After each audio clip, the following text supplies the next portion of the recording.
විශේෂයෙන්ම මුදල් අමාත්‍යාංශ විවාදයේදී සංඛ්‍යාදත්ත විකෘති කිරීම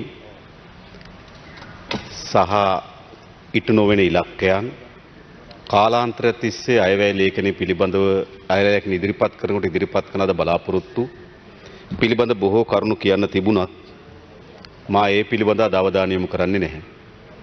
ඒ මොකද පසුගියදා වෙළඳ අමාත්‍යාංශයේ විවාදයේ පැවැත්වෙන වෙලාවේදී මා විසින් සීනි ආනයනික බදු ඉවත් කිරීම හා ඒ හරහා සිදු වූ මහා පරිමාණ ගනුදෙනුවක් පිළිබඳ පාර්ලිමේන්තුවේ කරුණු ඉදිරිපත් කරා. මා බලාපොරොත්තු වුණා එදා වෙළඳ අමාත්‍යවරයා හෝ ඔහුගේ නියෝජ්‍ය අමාත්‍යවරයා හෝ ආණ්ඩු පක්ෂයේ മന്ത്രിවරයෙක් ඒ පිළිබඳ කරුණු ඉදිරිපත් කරයි කියලා.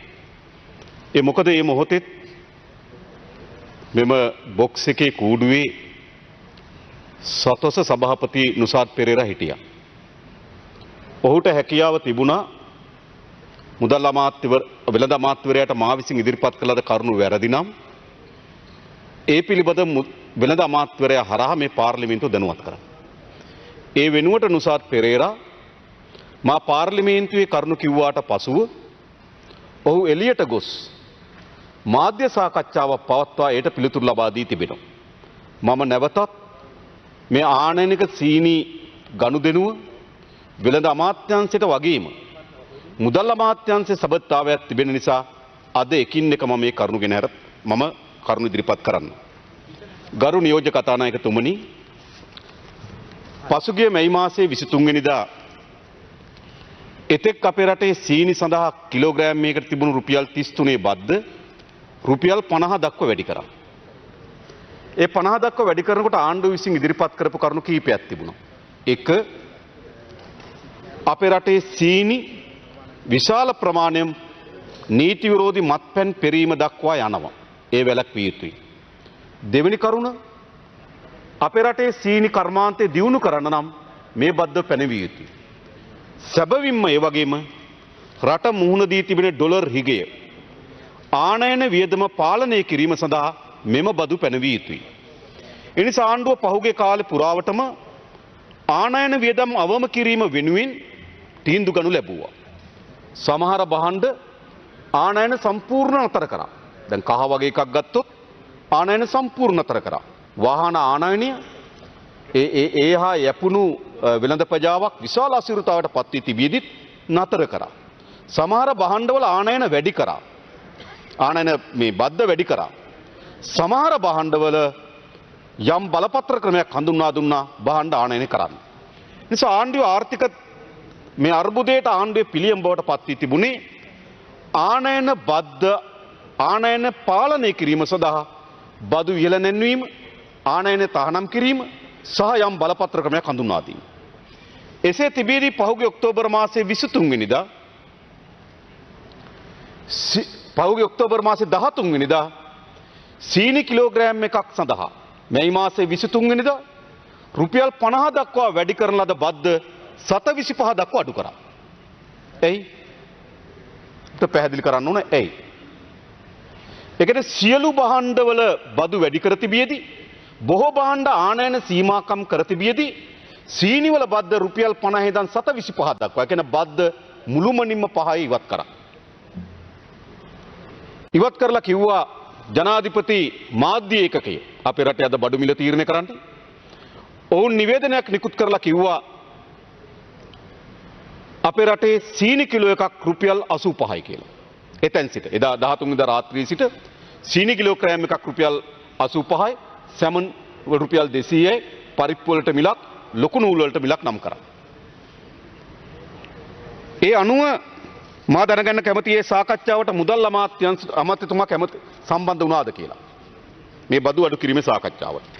ඉන්න අනතුරුව මුදල් අමාත්‍යාංශ ලේකම්වරයා විසින් ගැසට් එකක් සකස් කොට මුදල් අමාත්‍යවරයාට ඉදිරිපත් කර අත්සන් අරගෙන මේ සීනිවල බද්ද 7.25 දක්වා අඩු කරා.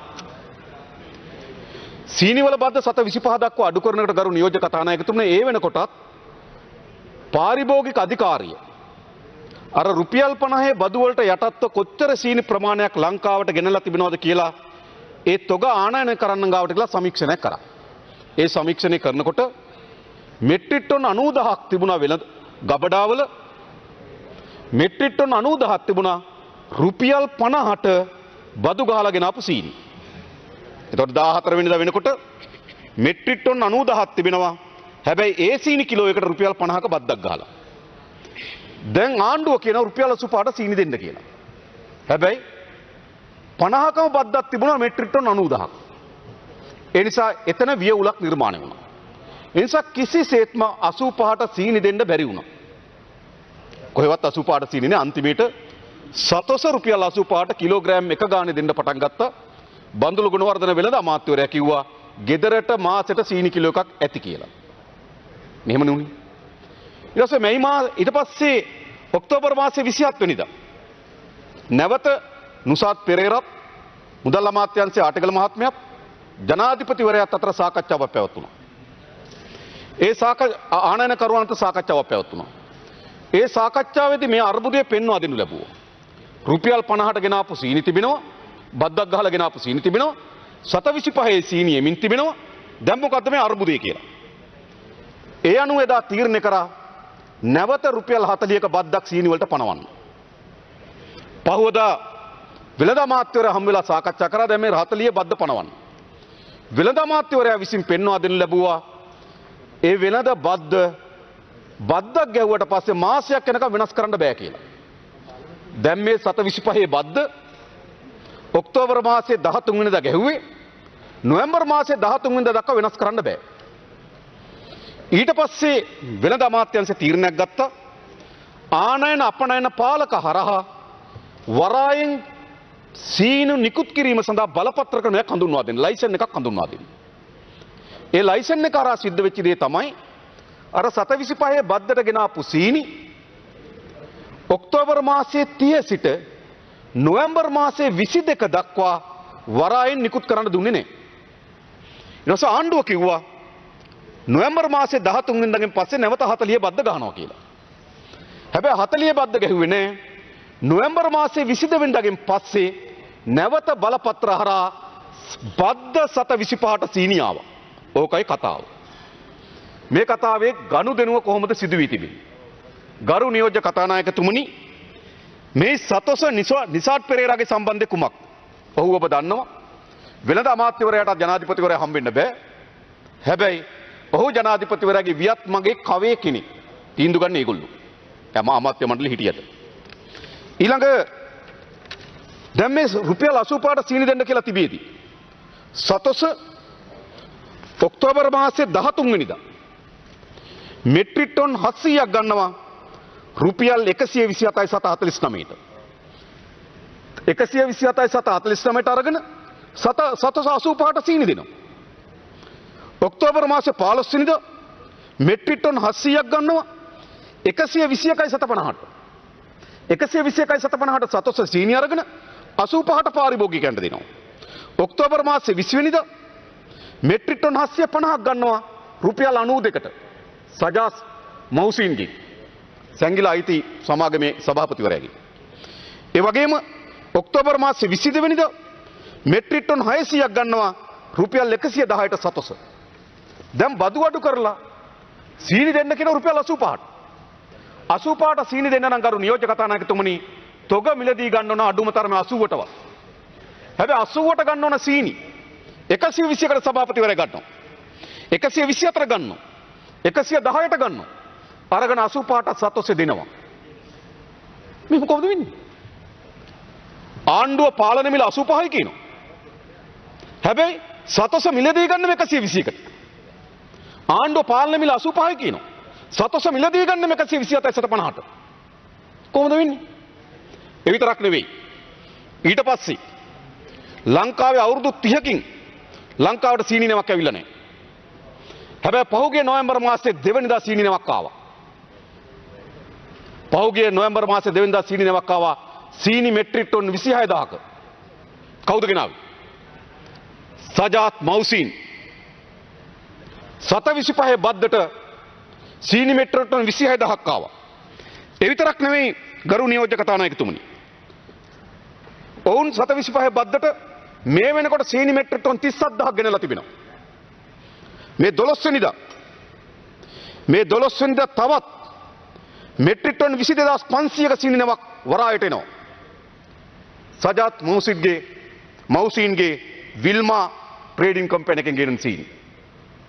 අද මේ වෙනකොටත් ඉන්දියාවේ තවත් නවකට සීනි මෙට්‍රික් ටන් 13500ක් පටවනවා. සජාත් මෞසින්ගේ විල්මා ආයතනය. ආසන්න වශයෙන් ගත්තොත් මේ 725 සීනි වලට 725 බද්දට සීනි මෙට්‍රික් ටන් 73000ක් මේ දැන් වෙනකොට 37000ක් ගෙනලා තිබෙනවා.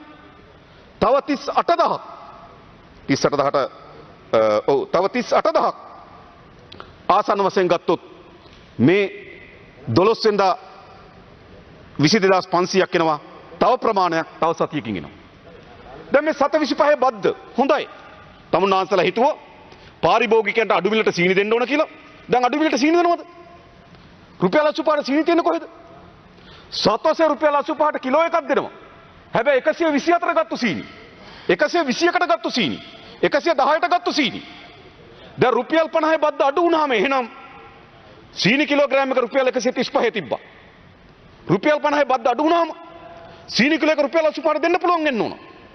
හැබැයි සීනි කිලෝ එක 85ට දෙන්නේ නේ. අදත් වෙළඳපොළ 115යි 120යි සීනි කිලෝ එක. දැන් කවුද මේ ලාභය උපයන්නේ?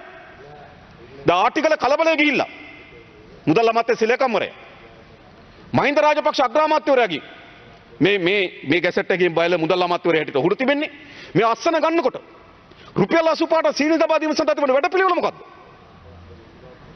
මේකෙන් විතරක් මතක තබා ගන්න. විල්මා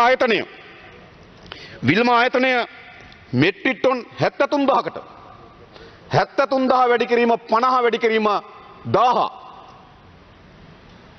අතිරේක ලාභයක් උපයනවා. ගණන් හදලා බලන්න. මෙට්‍රික් ටන් 90000ක් මේ වෙනකොට අවිලා තිබෙනවා. මෙට්‍රික් ටන් 90000 ආණ්ඩුවට බදු අහිමි වෙලා තියෙන කෝටි 450ක්. හරි. ආණ්ඩුව බදු අහිමි කරගෙන ජනතාවට සහනයක් දුන්න වෙන්න පුළුවන්. හැබැයි ජනතාවට සීනි 85ට නේ. එක්ක ආණ්ඩුවට බද්ද යන්න ඕන. රුපියල් 50. එහෙම නැත්නම් පාරිභෝගිකයන්ට 85ට සීනි දෙන්න ඕන. 85ට සීනිත් නෑ ආණ්ඩුවට බද්දත් නෑ. සාමාන්‍යයෙන් ගරු නියෝජ්‍ය කතානායකතුමනි වසරකට අපි සීනි ආනයනය කරන්නේ මෙට්‍රික් ටන් ලක්ෂ 6මාරක් විතර. හැබැයි මේ ඔක්තෝබර් මාසේ 13 වෙනිදා 725 දක්වා සීනි බද්ද අඩු කිරීමේ සිට මේ මාස දෙක ඇතුළත වෙනකොට දැනටමත් මෙට්‍රික් ටන් ලක්ෂ 2කට කිට්ටු ආනයනක සීනි ආනයනය කරමින් තිබෙනවා. නැව් වලට පටවමින් තිබෙනවා. කවුරු වෙනුවෙන්ද? සජාත් මෞසින් වෙනුවෙන්. සංගිලා ආයතනය දුන්නා වියත් මඟට අඩු මිලට රැස්වීම කියන්න. ඒ වගේ ගෙවීම් තමයි භාණ්ඩාගාරයේ මේ ගෙවීමින් තිබෙන්නේ. ඒ නිසා ආණ්ඩුව 725 දක්වා බද්ද අඩු කරා නම් රුපියල් 85ට සීනි දෙන්න ඕන. රුපියල් සාමාන්‍යයෙන් කරු නියෝජ්‍ය කතානායකතුමනි රුපියල් 85ට සීනි දෙන්න. තොග වෙලෙන්දට 80ට දෙන්න ඕන. ආනයන කරුවා රුපියල් 75ට තොග වෙලෙන්දට දෙන්න ඕන. තොග වෙලෙන්ද දෙන්නේ 80ට. 80ට දීපු සීනි තමයි සිල්ලර වෙලෙන්දා රුපියල් 85ට විකුණන්න පුළුවන්කම තිබෙන්නේ. දැන් මෙහෙම එකක් වෙලා තියෙනවද? මේ 90 විතරක් අහිමි වී තිබෙනවා බදු කෝටි 450 ආණ්ඩුවට. ලක්ෂ 2ක් වුණොත් කෝටි 10000ක් සමාන කෝටි 1000ක් බදු අහිමි වෙනවා. රුපියල් බිලියන 10ක ආණ්ඩුවට බද්දක් අහිමි වෙනවා. මා කියන්නේ ආණ්ඩුව ජනතාව වෙනුවෙන් කල්පනා කරලා බද්ද අහිමි කරගෙන ජනතාවට අඩු මිලට සීනි දෙන්න අඩු මිලට සීනි දෙන්න. හැබැයි අද ආණ්ඩුවට බද්දත් නැහැ ජනතාවට අඩු මිලට සීනිත් නැහැ. සිද්ධ වෙලා තියෙන්නේ මොකද්ද? ජාවාරම්කර කුප්‍රකට කණ්ඩායමක් මේ ආණ්ඩුව භාණ්ඩාගාරයෙන් ලැබෙන්න ඕන ධනය වෙන පාරවල වලින් තමන්ගේ ගෙදරට තමන්ගේ ව්‍යාපාරයට හරවගෙන තිබෙනවා. මෙන්න මේක තමයි මම එදා පාර්ලිමේන්තුවේ ඉල්දරව් කරේ. ඉල්දරව් කර උත්තර දෙන්න ඕන කවුද? මේ කාරක සභාව අවස්ථාවේ ඒ වෙලාව උත්තර දෙන්න ඕන බන්දුල ගුණවර්ධන වෙළඳ අමාත්‍යවරයා. අද නම් උත්තර දෙන්න ඕන කවුද? මුදල් අමාත්‍ය මහින්ද රාජපක්ෂ අගමැතිවරයා හෝ රාජ්‍ය අමාත්‍යවරයා අජිත් නිවාඩ් කබ්‍රාල්. එහෙම නැත්නම් ආණ්ඩුවේ മന്ത്രിවරයෙක්. හැබැයි උත්තර දුන්නේ කවුද මට? මට උත්තර දෙන නුසාඩ් පෙරේරා මාධ්‍ය සාකච්ඡා තියෙනවා. පාර්ලිමේන්තුවේ ප්‍රශ්න අහන ඇමතිගෙන්. මට හොරාගේ මාධ්‍ය සාකච්ඡා වැඩක් නැහැ. මේ තීන්දුව 725ට බදු අඩු කරන්න කියලා යෝජනාව ජනාධිපතිවරයාට කරේ නුසාත් පෙරේරා. මේක ඇත්ත කතාව. මුදල් ඇමතිවරයා දන්නවද අහන්න. එතුමායි සාකච්ඡාවක හිටියද අහන්න. මුදල් රාජ්‍ය අමාත්‍යවරයා සාකච්ඡාව හිටියද අහන්න.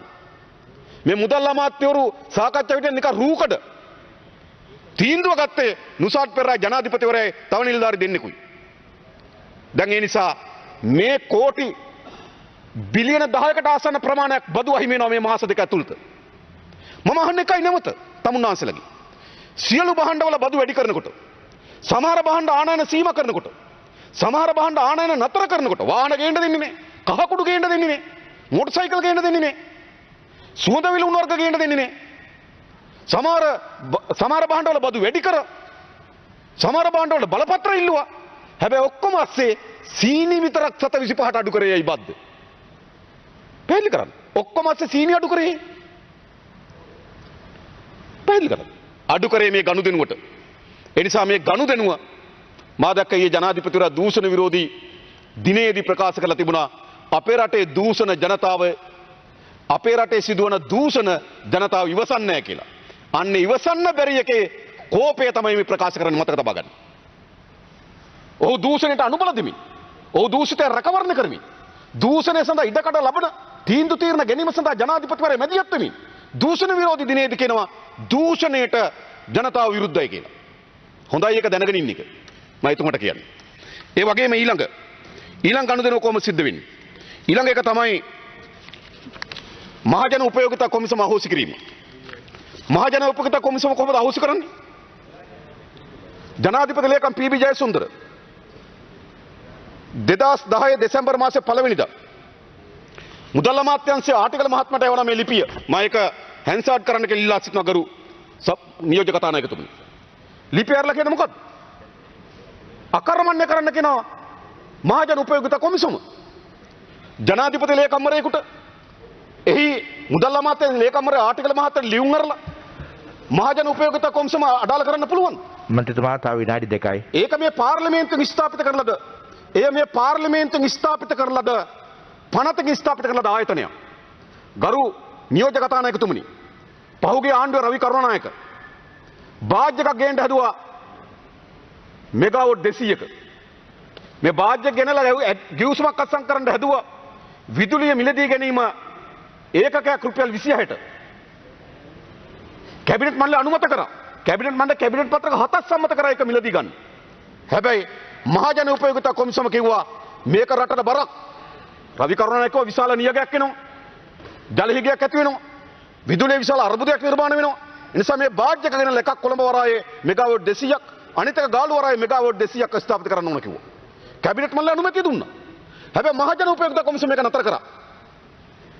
එහෙනම් මේ මහජන උපයෝගිතා කොමිසම හැම වෙලාවෙම ජනතාව වෙනුවෙන් පෙනී හිටපු කොමිසමක්. ඒක අහෝසි කරන්න මුදල් අමාත්‍යවරයාට මුදල් ලේකම්වරයාට තියෙන බලය මොකක්ද? මම දැනගන්න කැමති ගරු මුදල් ඇමති මහින්ද රාජපක්ෂ මැතිතුමාගේ. අමාත්‍යංශ විෂයම් බෙදීමේත් ගැසට් කරලා තිබෙන මේ ආයතනය මුදල් ඇමතිවරයාට. මුදල් ඇමතිවරයා ගැසට් කරලා තිබෙන ආයතනය පී.බී. ජයසුන්දර ලියුම් වල යවනවා වහලා දාන්න කියලා. එහෙම වහන්නේ කොහොමද පී.බී. ජයසුන්දර ඒවා? ඒ විතරක් නේ ආටිගල. මම ගරු කරනවා එතුමාගේ දැනුවත්කමට, එතුමාගේ අධ්‍යාපනයට, එතුමා අපේ රටේ දරලා තියෙන නිරතලවට මගේ ගරු කිරීමක් තිබෙනවා. හැබැයි එතුමා කොහොමද දුරකථන වලින් කතා කරලා මහජන උපයෝගිතා කොමිසමේ සභාපතිවරයා ඇතුළු කණ්ඩායමට කියන්නේ අස්වෙන්න කියලා. ඒ අය එක්කෙනේ පේරාදෙණි එහි සභාපතිවරයා පේරාදෙණි විශ්වවිද්‍යාලයේ ඉංජිනේරු පීඨාධිපතිවරයා. තව සමාජිකයෙක් මොරටු විශ්වවිද්‍යාලයේ හිටපු උපකුලපතිවරයා. එවැනි ඉතාමත් වැදගත් නිලධාරි කණ්ඩායමක් මහජන උපයෝගිතා කොමිසමේ ඉන්නවා. කාලය අවසන් මන්ත්‍රීතුමා. ඒ ඉවත් කිරීමේ බලය තියෙන පාර්ලිමේන්තුවේ ගරු කතානායකතුමනි. කාලය අවසන්. අමාත්‍යවරයා විසින් ඔවුන්ට චෝදනා ඉදිරිපත් කරලා ඒ එන චෝදනාවන්ද පාර්ලිමේන්තුවේ ඒ චෝදනාවන්ට පිළිතුරු පාර්ලිමේන්තුවේ ඉදිරිපත් කරලා ඒ පිළිබඳ වාර්තාවක් ඇමතිවරයා ඉදිරිපත් කරලා ඒ පාර්ලිමේන්තුව සාකච්ඡා කරලා පාර්ලිමේන්තුවේ බහුතර අනුමැතියකින් විතරයි කොමිසමේ සමාජිකයෙක් ඉවත් කරන්න පුළුවන්. අවසන් කරන්න. එතන මේ මහජනයා වෙනුවෙන් ගොඩනගන කොමිසම් අහෝසි කරනවා. ඒ නිසා ගරු නියෝජ්‍ය කතානායකතුමනි මේකත් දැන් මෙගාවොට් 300ක බලාගාරයක් පිළිබඳ තියෙන ගනුදෙනුවේ ඊළඟ පියවර මේ මහජන උපයෝගිතා කොමිසම අහෝසි කිරීම. ඒ නිසා වංචාව දූෂණයට තිත තබනවා කියන්නේ වංචා දූෂණයට තිත තබනවා කියලා කියන්නේ දූෂණ විරෝධී දිනයේ නිවේදන නිකුත් කිරීම නෙවෙයි. තමන්ට පැවරීත වන ජනාධිපති බලතල අවසන් කරන්න. දූෂණ ඉටු කිරීම දූෂණ ක්‍රියාමාර්ග වැළැක්වීම සඳහා තීන්දුව ගැනීම තමයි වගකීම කියලා ප්‍රකාශ කරමින් මම නතර වෙන බොහොම ස්තුතියි ගරු නියෝජක තනායකතුමා. ඔබතුමාට ස්තුතියි.